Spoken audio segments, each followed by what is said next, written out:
За та бүхэн сайн байцгаана уу?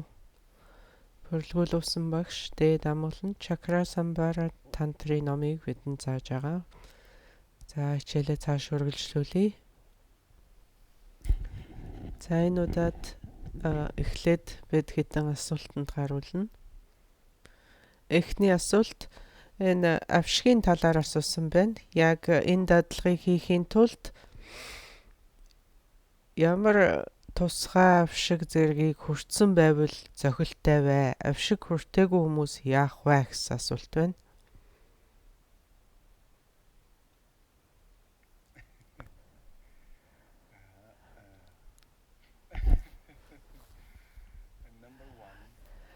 За юуны төрөв? Та одоо авшиг хүртэнэ гэдэг чинь юуны төрөв? Чакра самбаратай гэрэлчлээ гэсэн үг ээ. Чакра самбара тарны ёстой та нэг ёсны гэрэлчлээ гэсэн үг ээ.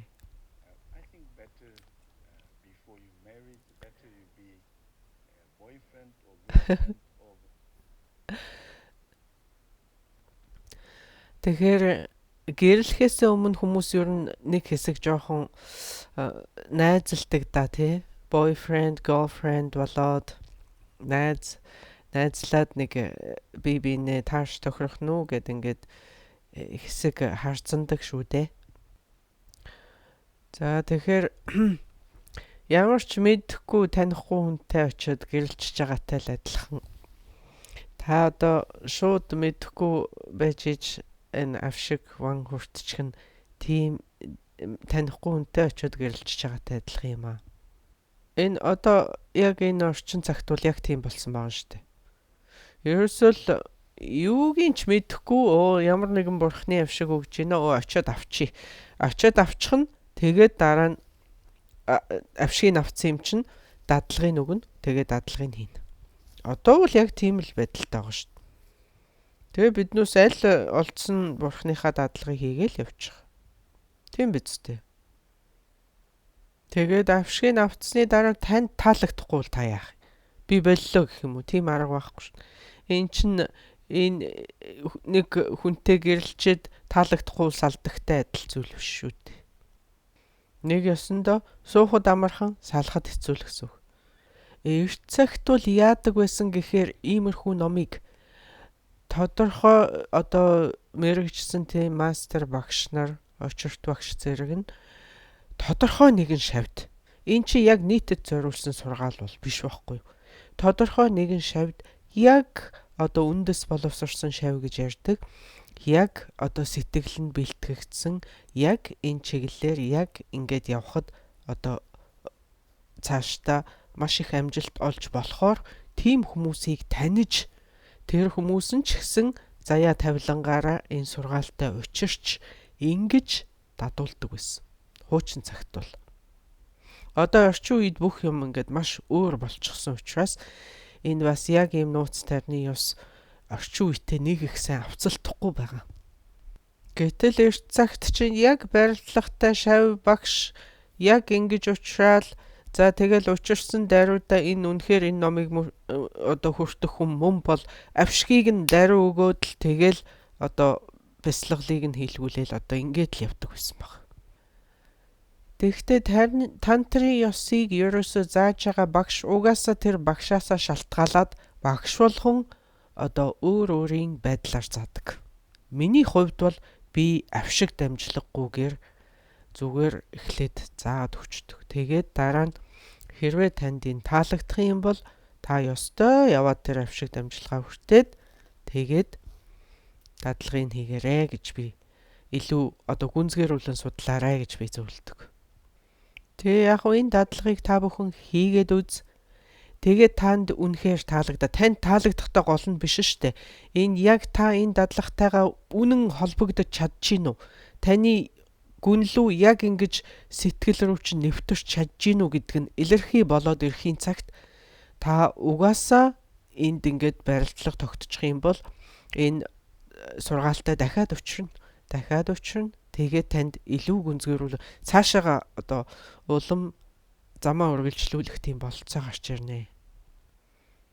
За тэгээд авшиг ван хүртээ тэр нь таны одоо энэ дадлага бясалгалд маш хурдасгуур болж үйлчлэнэ. Та бүхэн ойлгох хэрэгтэй. Авшиг хүртэнэ гэдэг чинь тангараг авчиж байгаа байхгүй юу? Тангараг нэг ёсны гэрээ байгуулж байгаа юм шиг ийм сахил тангараг авчиж байгаа. Ам авчиж байгаа. Та нар юм амлчихж байгаа гэсэн үг. Тэгэхээр биелүүлэхээс биш арга байхгүй. Тэгэхээр тэрнээсээ өмнө бодоо гэдэг шүү дээ. Тэрнээсээ өмнө бод. Яг тэрийг авсан бол яг биелүүл гэсэн шаардлага тавина. Ам өчөг самая байхгүйгээр ерөөсөө ван авшиг гэж ямар ч утга учиргүй шүү дээ. Тэр чинь ам өчөг самая байгаагаар л тэр ерөөсөө хамаг гол утга учир нь тэндэл байгаа юм.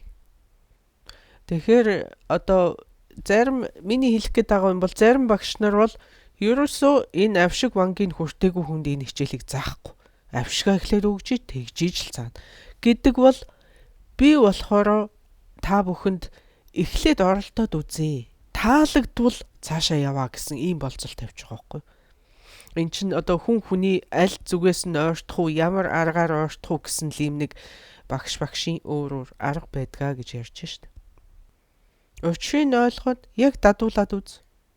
Тэгээ болж ивэл за тэгвэл тэгээ цааш нь явал гэсэн үг. Сүм хийдэд бол яг эхлээд судлаад тэгээд дараа нь одоо ван авшиг гэж ийм журмаар явагддаг. За ингээд товчоор хэлэхэд ван авшиг гэдэг бол ерөөсөө л самая. Та ам өчөг өгчөж байгаа. Тэгтээ ам өчөг өгөхөөс өмнө бодорой л гэсэн үг байхгүй. Гэрлэхээсээ өмнө эхлээд жоохон найзалж үзээрэй гэдэгтэй л адилхан л юм. Та одоо ингээд нэг хүнтэй уулзаад надад тэр таарах уу тохирох уу хамаагүй эхлээ шууд гэрлэнэ гэж бас болно шүү дээ. Тэгж бас болно. Тэгэх юм бол таныг гэрлүүлэх тийм одоо гэрэл тийм байцаагч лам ч юм уу сүм ч юм уу тийм газар олдно. Тэгээ эхлээ гэрлж таны л сонголт. Миний хувьд бол та нарыг би гэрлүүлдэг хүн би биш ээ. Би та нарыг зүгээр ингээд танилцуулдаг, найзлуулдаг тийм л хүн юм гэж ойлгоход болно. За миний энэ зааж байгаа юмыг та дадуулж болно. Харин та тэгэхдээ бусдад зааж бол хэрэггүй бах. Бусдад заах хэрэг бол танд байхгүй гэсэн үг. За ингээд энэ авшгийн хүртье гэсэн хүмүүс байх юм бол энэ бол одоо ханцшгүй дандрын аль нэгэн бурхны авшгийг та бүхэн хүртээрэй. Цагийн хүртээ юм уу? Чакра самбара дээд амгалан тийм үү? Нууцын хурангуй санду бурхны авшиг юм уу? Ямар нэгэн байдлаар ханцшгүй дандрын ямандаг хэвазар тэдгээр бурхны авшгийг хүртээрэй. Тэгжиж энэ тантрын дадлага хийгээрэй. За яг хөө ингээд жанрасыг бурхны авшиг хүртэж болно.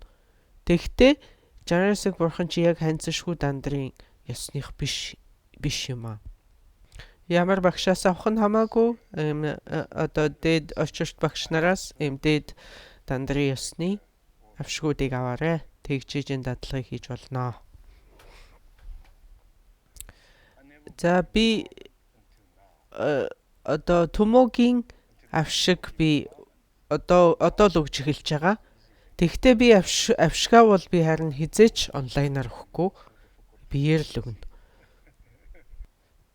За ингээд Испанд өгсөн төмөгийн авшиг бол дотоодын гал төмөгийн авшиг бол миний анхны одоо өгсөн хүртээсэн авшиг. Тэг би бол авшиг бараг хүртээдэггүй. Тэгээд авшиг хүртээх бол хамгийн амархан зүйл. Хүртэх нь харин хамгийн хэцүү зүйл шүү. Хүртэж байгаа хүмүүс нь хамгийн хэцүү. Энийг анхаарах хэрэгтэй. Би заримдаа Бутанаас таньдаг багшигаа урьж ингээд Вачраварахи Базар Варахи бурхны авшгийг хүртээдэг. Тэрнээс биш өөр бол одоо нэг их авшиг хүртээгээд байсан тийм юм бол байхгүй. За базар барахи гэдэг бол Доржи Пагмо буюу одоо арслан нэгүрт очир гэдэг бурхан юм уу да гэж би бодсон. За тэр бурхан бол энэ Томогийн галтай одоо холбоотой учраас би одоо тэр бурханы авшигт их дуртай. За ингээд урьдчилсан бэлтгэлийн дадлагыг заавал хийсэн байх албатай юу гэсэн асуулт байна. Урьдчилсан бэлтгэлийн дадлагыг хийсэн ч болно, хийгээгүй ч болно. Хийвэл сайн, хийвэл бүр сайн. Тэгтээ тэр яг гол дадлага нь л чухал шүү дээ. Би бол яг л ийм л хүн. Миний зааж байгаа иймэрхүү байдлаар миний одоо хүмүүст өгөх зөвлөгөө бол бас л яг л ийм байдлаар л. Ингээд би хүмүүст нэг их айхтар нөхцөл болцол тавихыг хүсдэггүй. Нэг их одоо байдлыг хүндрүүлэхийг би хүсдэггүй гэсэн үг. Яг тэгвэл миний барууны зарим шавнар үнэхээр юм буддизмыг сонирхоод үнэхээр сурыг, үнэхээр би дадуулъя, сурыг гэд ингээд байж ахт нь би заавал тэг заавал гэд ингээд янз бүрийн би нөхцөл болцол тавиад баймааргүй байгаа. Би тэдэнд одоо сурч мэдэх энэ болцоог нээж өгье гэж бодож байгаа маа. Тийм учраас би энэ номуудыг ингээд барууныханд айлтаж явж байгаа.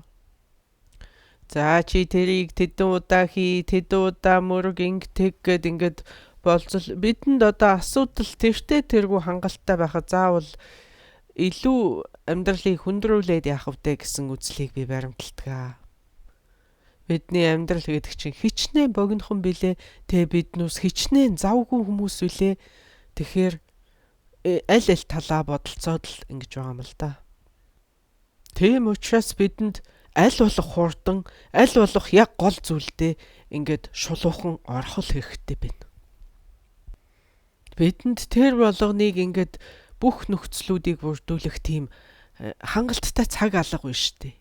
Бидэнд дураараа хэрэглэх, дураараа зарцуулах тийм цаг алгаа гэсэн үг. За энэ багш яг зөв багшийг яаж олох вэ гэсэн юм уу? Энэ асуулт нь ерөөсөө огт сонсогдсонгүй. Тэгэхээр багшийн хариултыг сонсъё. За яг энэ үйлээр холбоотой багшийг олно гэдэг бол маш амаргүй.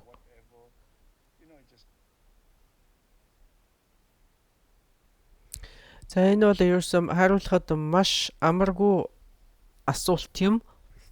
Өөрийн үйлээр холбоотой багшийг олно гэдэг бол үнэхээр амаргүй хэрэг.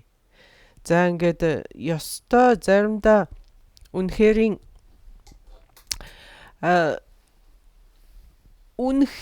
барилдлагатай тийм хүн байх юм бол одоо за ингээл бараг л чи нэрийг сонсох юм уу эсвэл бараг дүрийг хараад шууд ингээл танд маш их зүйл мэдрэгдээл ингэж үнэхэрийн цаад сэтгэлийнхаа гүнээс мэдрээд ингэх нэг өөр. Ямар ч оюун санаагаар одоо ухамсараараа биш штэ. Ямар ч ухамсаргүй байдлаар зөнгөөрөө ингэж сэтгэл хөдлөж ингэж таньж багшаа болох. Энэ бол одоо үйлээр холбоотой, үйлийн барилдлагатай багш бах. Тийм болцоотой. Тэгтэл энэ яг таны үйлийн барилдлагатай багш мөн үү биш үү? Яг баталгаатай хэлэхэд хэцүү шүү дээ. Та зүгээр тэр хүнд дурлалцсан ч гэж болно шүү дээ. Танд таалагдсан ч гэж болно. Ямар ч байж болно. Тэгэхээр та надаас яг тийм барилдлагатай багшаа яаж олох вэ гэж асууж байгаа бол би мэдэхгүй л гэж хариулна. Мэдэхгүй үнэндээ. Тэгэхдээ та альва нэгэн багшийг сонгоод ингээд номыг нь сонсохдоо яг одоо байгалийн хуулийн эсрэг юм зааж гэнэ үү, байгалийн хуулийн дагуу юм зааж гэнэ үү гэдгийг нь маш сайн анхаараарай. Маш сайн анзаараарай. Хэрвээ байгалийн хуулийн эсрэг одоо үлийн өрийн хуулийн ч юм уу эсрэг юм өөр одоо байгалийн хуулийн эсрэг тийм юм зааж байгаа багшийг бол дагсны хэрэггүй хаа. Энэ талаар бурхан багш ч гэсэн өөрөө айлцсан байдаг. Яг үнэндээ багш шавын харьцаа гэдэг бол маш сайхан одоо маш уран ийм маш гоё харьцаа юм шүү дээ. Маш гайхамшигтай харьцаа. Багш байх урлаг гэдэг бол үнэхээр Евросын гайхамшигтай урлаг. Тэгээд маш хүчрхэг. Тэгэхээр хэрвээ энэ урлагийг та эзэмшиж чадах юм бол таны дадлага бясалгал, таны сүсэг бишрэлийн зам үнэхээр гайхамшигтайгаар хурцсан гарцаагүй юм аа. За энд ингээд надад хэлэх тийм маш тохиромжтой хариулт алгалдаа. Тэгтээ заримдаа хүмүүс над дээр ирээд асуудаг. Би одоо хаанаас яаж багш болох вэ гэд би тэгээд өөдөөс нь тоглоод би энд байж л штэ гэд хэлдэг. Таны өмнө чинь ингээд хамгийн сайн багш сууж байхад та багш ирээд явж байгаа юм уу гэд би тоглоомоор ярьдаг л да. Тэгээ би заримдаа тоглоомоор хэлдэг. Go to Everest уул руу явдаа чи тэнд нэг агуу байгаа. Тэр агуу дотор нэг гайхамшигтай багш сууж байгаа. Тэр нь шавар гэд би заримдаа тэгдэг. За дараагийн асуулт сонсогдсонгүй. Хариулт нь. За төмөөгийн галын тухай асуусан юм шиг байна. За төмөөгийн гал юу чакра самбара тантри ёсонд одоо энэ бясалгалыг үлдэхэд бид улаан цагаан туслуудаа нэмэгдүүлдэг. Тэгэхээр энэ төмөөгийн гал одоо бидний бясалгаж байгаа энэ төмөөгийн гал бол яг төмөөгийн хамгийн сайн гал нь биш. Энэ бол тийм сайн гал биш. Жинхэнэ сайн гал бол одоо 4 хуруу хүүснээс 4 хуруу доошоо зайд одоо яг тийм сууртай ийм одоо тийм төмөөгийн галыг бид ер нь төмөөгийн дадлагын үеэр тийм галыг асаадаг.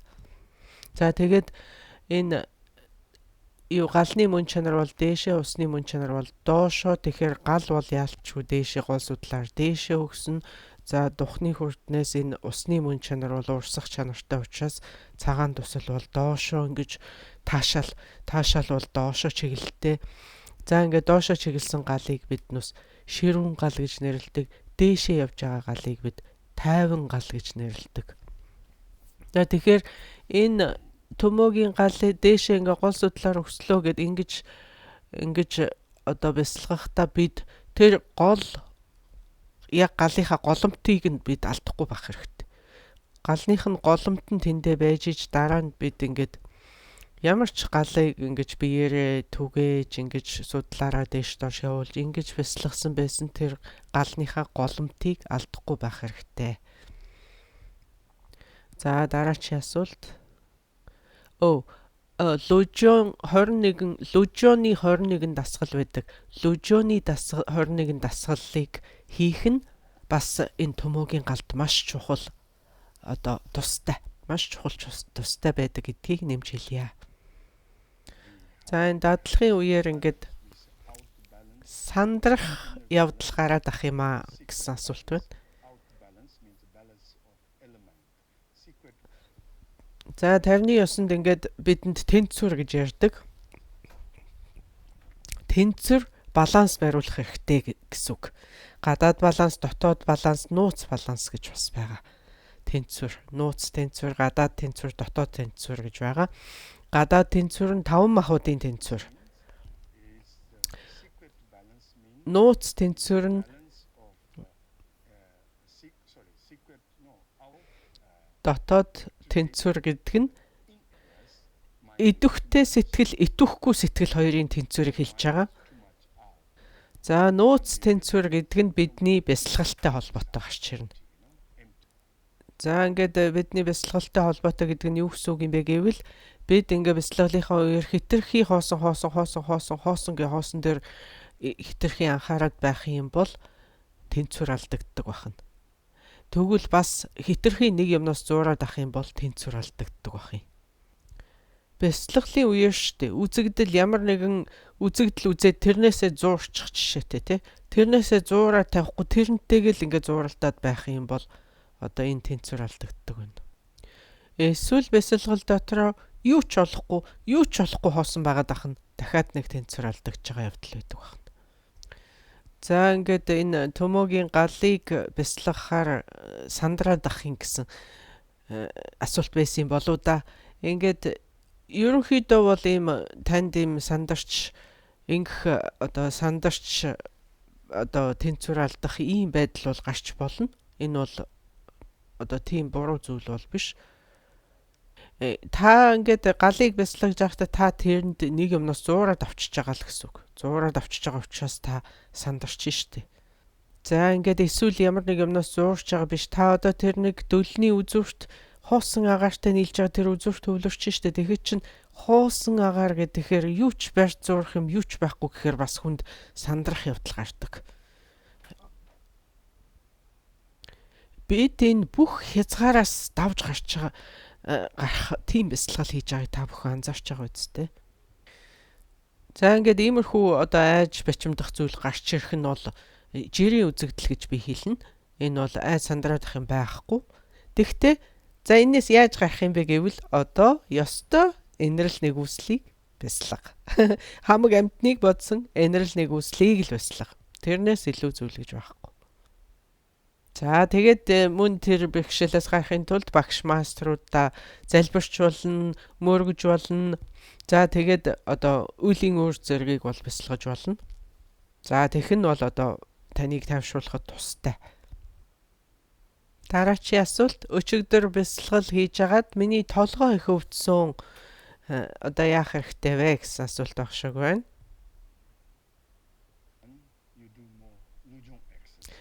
За ингээд лүжөн гэдэг дасгалыг л хийх хэрэгтэй. Бидэнд одоо лүжөний 21 байна уу 23 дасгал байгаа. За тэрийг л одоо хий гэж хэлмээр байна да. За тэгээ хоёрт одоо бяцлахаасаа өмнө сэтгэлээ тайвшруул. Тэгээд маш тайван амгалантай байж агаад. Тэгээд айж уухнаар зөөлнөөр бяцлагаж эхлэв. Зөөлөн техник хэрэглээ. За ингээд дасгал сургуул байна уу?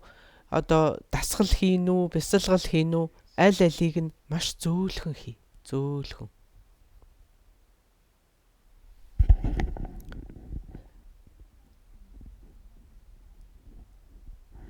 Дараачийн асуулт.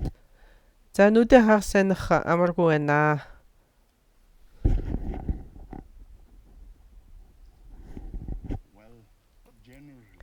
За тэгээ цаашаа сонсогдсонгүй. За ингээд ерөнхийд нь хэлэхэд нүдэ анж бяцлагдаг бяцлал бол тийм их байдгүй. За ингээд нүдэ анж бяцлагдаг бяцлал бол ерөөсөө буддийн бяцлал огт биш ээ.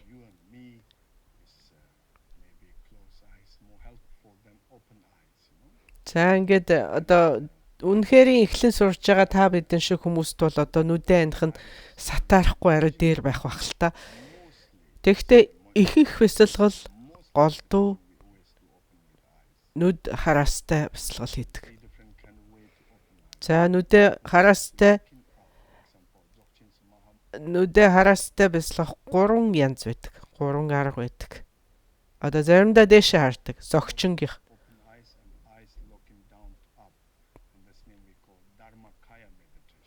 За ингээд нүдэ дээш доороос дээшээ ингэж чиглэсэн нүдтэйгээр бяцлахыг бид номын лагшинт бяцлал гэж ярьдаг. Номын лагшны бяцлал гэж ярьдаг. За бид нүдэ дээшээ ингэж харж бяцлахыг номын лагшны. За нүдэ чигээрээ харж бяцлахыг бид төгс жаргалангийн лагшингийн бяцлал гэж нэрлэдэг. За төмөгийн бяцлал, чакра самбара зэрэг бяцлаглууд чигээрээ харж бяцлагдаг. Голдуу. За ингээд нүдэ доош чиглүүлж одоо хамрын үзүүр дээр ч гэдэг юм уу те. За ингэж бяцлагж байгаа нь хамгийн нийтлэг бяцлал. Энийг бид нирманакая буюу Нирманакая бяцлал гэж нэрлэдэг. Шагж мөний бурхан багш бол одоо хувилгаан Нирманакая лагшин шүү дээ. Тэгээд түүний харьцуул дандаа ингээд доошо чиглэсэн байдаг. down also, okay, local states. За ингээд дээд амгалан дандарын хувьд You have a difficulty, begin if you одоо хамрынхаа үзүүр дээр ч байсан болон чигээрээ чаарсан байж болно. wrong, Онцгийн beneficial буруутах юм байхгүй. beneficial of open eyes is number one. За ингээд нүдэ нээлттэй бяцлахын ач тус нь та ухамсартай байдлаа алддаггүй. Eyes don't move, Унтаардаггүй гэсэн үг. you have less thought. За ингээд нүд гэдэг бол маш чухал эрхтэн энэ тэгээд маш чухал нүдээр ингээд нэг ёсны хаалга энэгээр ингээд айгүйх юм орж идэг. Example, some of Dzogchen meditation we have this Цагийн хүртний дадлага, зогчингийн дадлагт бидэнд энэ харанхуйн бясалгал гэж байдаг. Ямар ч гэрэлгүй харанхуй өрөөнд хийдэг. beneficial. За тэгээд хараатаагаар. The open, you have benefit. За ингээд харанхуйн бясалгал гэдэг бол нүдээ хараатай бясалгах танд бололцоо гарч байгаа мөртлөө таны сэтгэлийг сатааруулах юм тэнд байхгүй шүү дээ харанхуй учраас. За ингээд цагийн хүртэнд бас өдрийн дадлага, шөнийн бясалгал гэж байдаг. За ингээд цагийн хүртний ёсонд өдрийн ёг, шөнийн ёг байдаг гэж хэлсэн. Өдрийн ёг гэдэг нь бол цэлмэг ямар ч үйлгүй тэнгэртэй цэлмэг тийм өдөр тэнгэр рүү харж ингэж бясалгал хийдэг. Хэрвээ үүлтэй ингээд тэнгэр харагдахгүй тийм үед бол харанхуйн бясалгалыг хийдэг. Энэ харанхуйн бясалгал, өдрийн бясалгал, шөнийн бясалгал эднээс ч бүгдээр бидний нүдтэй л холбоотой байгаа даа шүү дээ. Та нүдээ одоо захираа сурчвал сэтгэлээ захирна гэсэн үг. Нүд хөдлөөд ахаар бодол орж ирээд байдаг байхгүй. Нүд хөдөлгөөнгүй болохоор бодол зогсдог. За ингээд бясалгал захдаа би та бүхэнд хэлжсэн анхандаа хараатай бясалгахад эвгүй тохиромжгүй тэгтээ явандаа даснаа гэж би та бүхэнд хэлжсэн. Дараагийн асуулт. За энэ асуулт нь сонсогдсонгүй. Багшийн хариулт бол өөр дандрын ёсонд бид өөр хүртэн дээрээ төвлөрдгөө гэж би та бүхэнд хэлсэн. Цагийн хүртний ёсонд бид духны хүрт. Тэгвэл энэ дээд амгалантын ёсонд бид хувийн хүртэнд эхэлж төвлөрдөг. Нууцын урангуйн дандарт бид нууцын эрхтний хүртэнд эхэлж төвлөрдгөө. Тэгээ эцсийн зорилго нь бол ерөөсөл зүрхэн хүртэл онгойлгох зорилготой шүү дээ. Тэгэхээр бусад чакра аль чакран дээр одоо төвлөрөөд онгооход амархан байна. Тэрэн дээр л эхэлж төвлөрдөг байна л дээ. За ингээд бас шууд зүрхэн хүртэн дээрээ төвлөрч бясалгадаг тийм ёсч байдаг. Тийм ёсч байгаа. Тэрэнд буруу юм гэж бол юу ч байхгүй. Тэгэхдээ зүрхэн хүртийг бодвол бусад хүртнүүд зангилаа багтаа байдаг. Зангилаа багтаа учраас онгойлгоход илүү хялбар байгаад байгаа. Зангилаа гэдгээр энд илүү энергийн давлгаанууд байна л гэсэн үг. Илүү зангилаатай их зүрхэн хүрт маш их зангилаатай гэдэг чинь энд илүү энергийн давлгаанууд байна гэсэн үг. За ингээд маш жижигхэн будааны одоо ширхэг будаанаас жижигхэн тийм жижигхэн юмн дотор яаж тарны үсэг багтааж дүрслэх юм бэ гэсэн асуулт байна. За энэ бол маш зөв асуулт та. За бидний энэ гол судал гэдэг бол одоо нэг хуруу зайтай, хурууны өргөнтэй.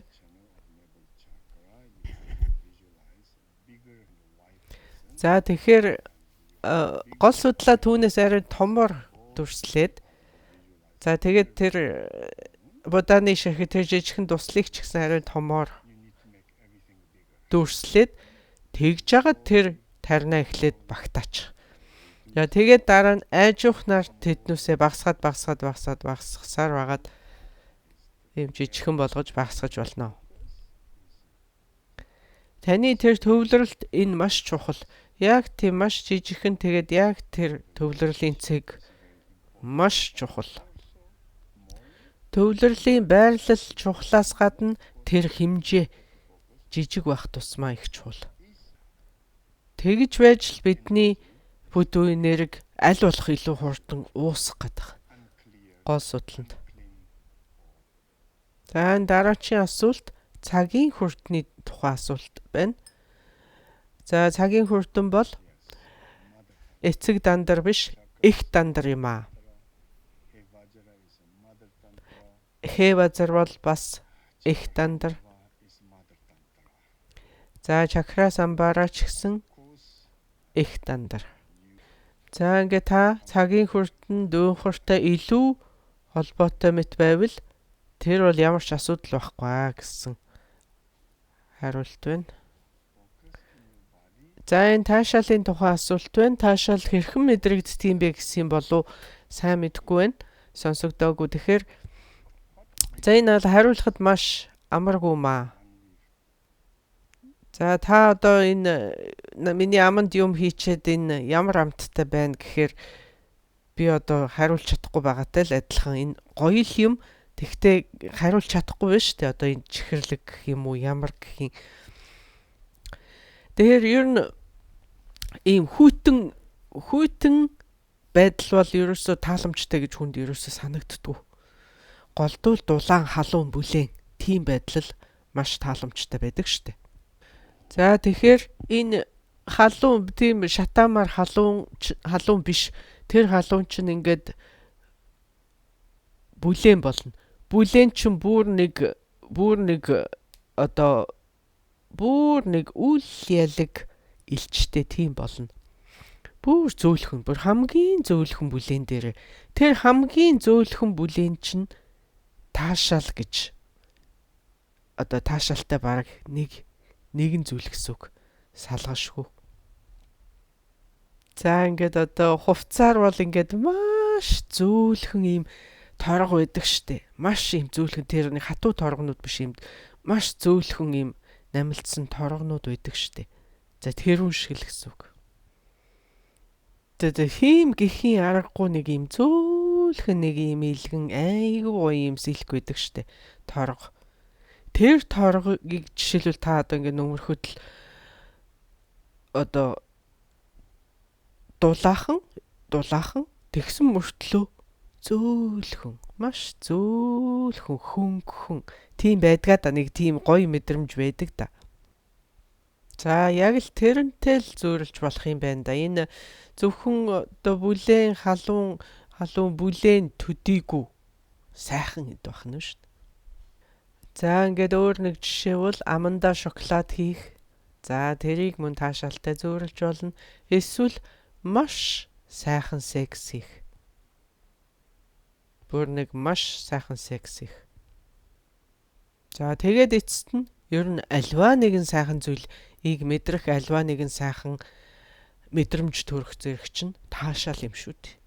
Тэр чинь л таашаал. За энэ дараагийн асуудлыг шийдэх альва асуудлыг шийдэх энэ амьдралд ойрхон зөвлөгөө өгөөч гэсэн одоо гэсэн утгатай л асуулт байх шиг байна.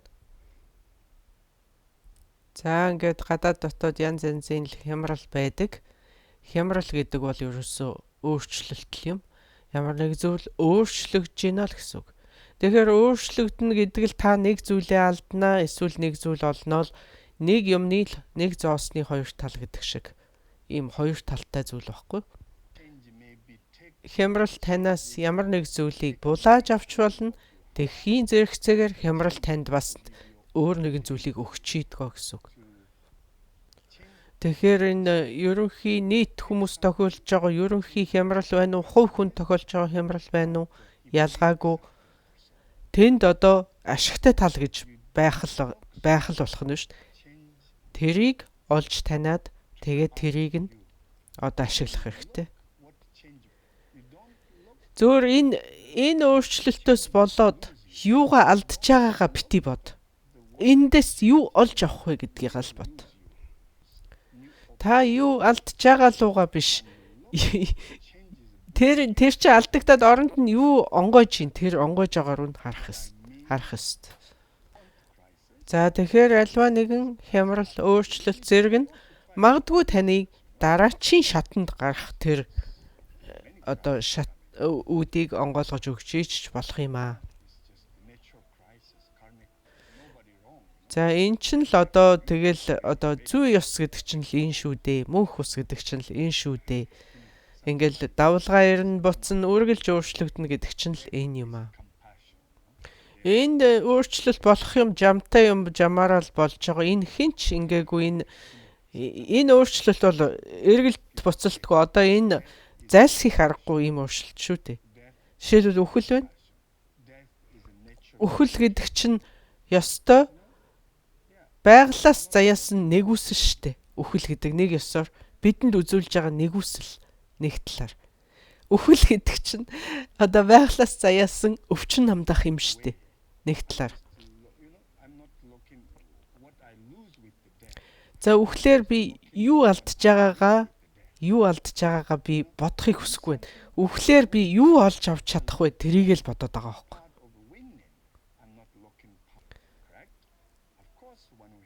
Би ялагдах замыг хайхгүй штэ. Би ялах замыг л хайн штэ. Тийм биз дээ. Нэг талаар энэ амьдралыг ингээд надаас булаагаад авчиж байгаа мөртлөө надад мөнхийн амгалан авчирч байгаа ч юм билүү, тийм үү? Энэ амьдрал гэдэг чинь заримдаа залхмаар үсттэй. Хитрхи шуугатай, хитрхи чанга, хитрхи ядаргаатай биш гэж юу? Тэгэхээр альва юм хоёр талтай сайн талаас нь л харахыг хичээх. За ингээд дараачийн асуулт энэ үр хүүхдэд хайрлах хайр одоо үйлийн хүчтэй гэдэг талаар энэ үр хүүхэдтэй байх дэмий юм уу гэсэн асуулт юм болов? Нэг тиймэрхүү хүүхэдтэй холбоотой асуулт асуусан юм шиг байна. За тэгэхээр энэ үр хүүхдэд хайрлах хайр бол үйлийн хүч юм а гэдгийг би зүгээр жишээ болгож ингэж татдаг аа. Энэ нь ерөөсөө та бүхнийг хүүхэдтэй бити болоорой гэсэн үг ерөөсөө биш юм аа. Тэгэхээр хүүхэдтэй болоогүй байгаанууд нь хүүхэдтэй болсны хэрэггүй. Хүүхэдтэй болцсон байгаанууд нь хүүхэдтэйгээ бай гэж би одоо хэлмээр байна. За тэгээ төвдөд нэг юм үг байдаг. Шүдтэй байх сайхан, шүдгүй байх бас тийм ч муу биш ээ гэж үг байдгийг. Шүдгүй байх юм бол танд шүдтэй байх бүх зовлонгууд байхгүй үстэй. Өөрөөр хэлбэл шүдтэй байх юм бол танд шүдний өвчин бас байна да. Тэгсэн л үг. Ер нь бол. За ингээ шүдгүй байх нь ч гэсэн одоо нэг талаар асуудалтай л бах. Тэгтээ ямар ч гэсэн танд шүдний өвчин гэж л байхгүй бах юм. За тэгэхээр би одоо өөр хүүхэд их хүрийн хайрмаар за тэгэл гэрлэлт бидний гэрлэлт бол гэл ингээл би ярьдаг л та энэ бүхэн чинь зүгээр жишээ шүү. Энэ бүхэн бол зүгээр л жишээ. Та бүхнийг одоо би ямар нэгэн байдлаар ингээд гэрэлж болохгүй ч гэдэг юм уу хүүхдтэй болж болохгүй ч гэдэг юм уу тиймэрхүү юм ярьж байгаа хэрэг бол ерөөсөө биш шүү. Байдлыг үнэн фактаар нь л юу гэмээр юм дээ.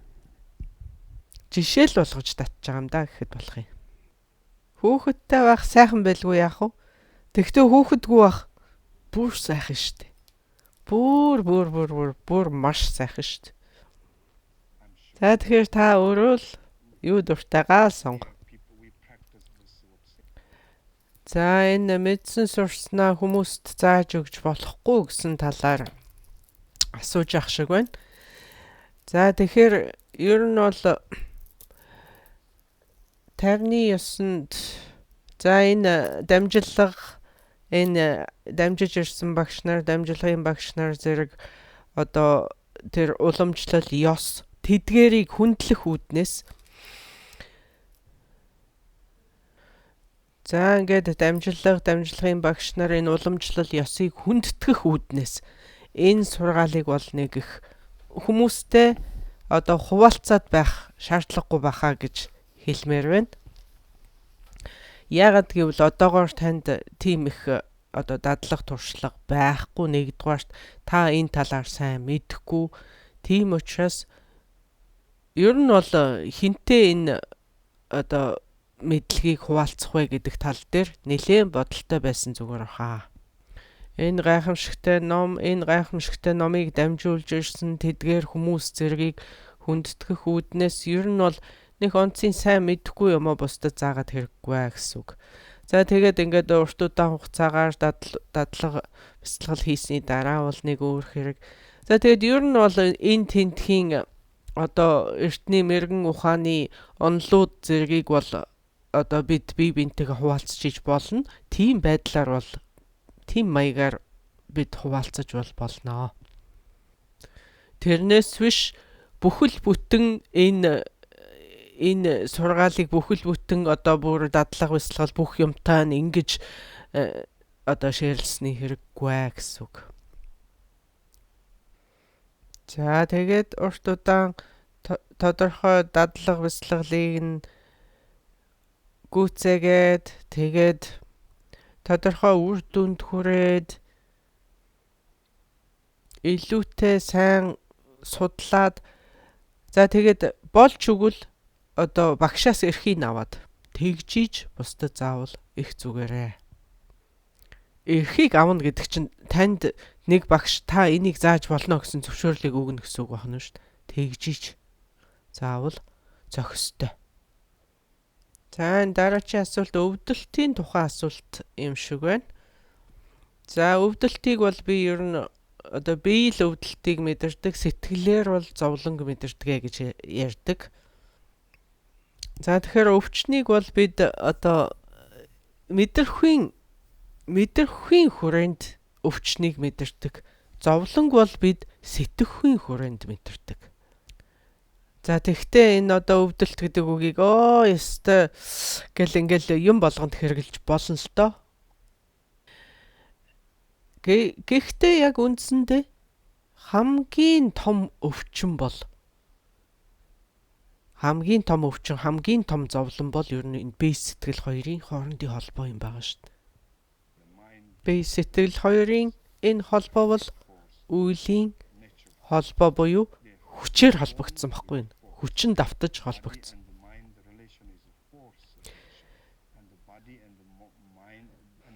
Өөрөөр хэлбэл байгалийн хүчээр, карманы хүчээр нэгдсэн хоёр байхгүй юу? Энэ бие сэтгэл хоёрч.